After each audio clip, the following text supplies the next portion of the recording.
12 শতকে নির্মিত এক দুর্গকে ঘিরে প্রচলিত আছে নানা মিথু এবং গল্পকথা। মধ্যযুগে এই দুর্গে স্মরণকালের সবচেয়ে বেশি মানুষকে খুন করা হয়েছে।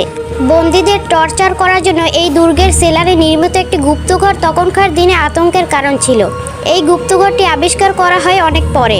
ততদিনে দুর্গের পূর্বের প্রতাপ আর নেই। আবিষ্কার করার পর কি পাওয়া যায় জানেন? 1 মাইল লম্বা একটি সুড়ঙ্গবর্তী লাশের কঙ্কাল। সবগুলো সেই টর্চার রুমে মারা যাওয়া বন্দীদের লাশ হিসেবে চিহ্নিত করেন ইতিহাসবিদরা। ইতিহাস সাক্ষী যে এখানে খুন হয়েছেন রাজা থেকে শুরু করে যুদ্ধবন্দী অনেক সেনাপতি এবং সৈন্য। দুর্গের আশেপাশের বাসিন্দারা এই দুর্গটি এড়িয়ে চলেন।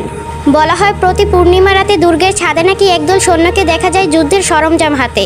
এই ঘটনা চাক্ষুষ করেছেন এমন মানুষের অভাব নেই। এছাড়াও দুর্গের নিরাপত্তা কর্মীরা জানান, দুর্গ থেকে গভীর রাতে ভেসে আসে অসহায় নিপীড়িত মানুষের চিৎকার এবং কান্নার শব্দ। অনুমতি না থাকায় রাতে দুর্গের ভেতর ঢোকা নিষেধ।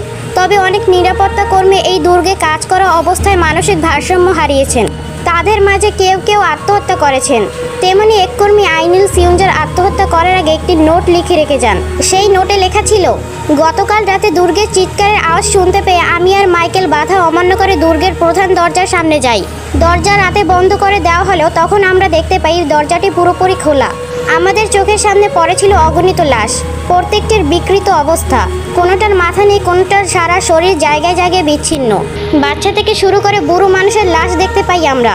হঠাৎ আমাদের চোখের সামনে কিছু লাশ উঠে দাঁড়ায় এবং চিৎকার করে টলতে টলতে আমাদের দিকে এগিয়ে আসে।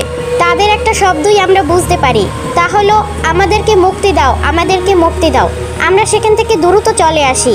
মাইকেল নিরাপত্তা দরজার সামনে এসে হাঁটু করে বমি করতে করতে জ্ঞান হারায়। সকালে কোনো মতে আমরা নিজ নিজ বাসায় ফিরে আসি। এই ঘটনার পর থেকে আমি মানসিক অশান্তির মধ্যে দিয়ে যাচ্ছি। আমার চারপাশে মৃত মানুষের অস্তিত্ব উপলব্ধি করছি। আমার কানে তারা ফিসফিস করে বলে চলেছে, আমাদেরকে মুক্তি দাও, আমাদেরকে মুক্তি দাও। এটা পাওয়া গেছে আইনিল সিউঞ্জারের লাশের পাশে। আইনিল সিউঞ্জার নিজের হাতের রক কেটে ফেলে আত্মহত্যা করেন এবং মৃত্যুর আগে সারা ঘরে নিজের রক্ত দিয়ে বিচিত্র সব নকশা এঁকে দিয়ে যায়।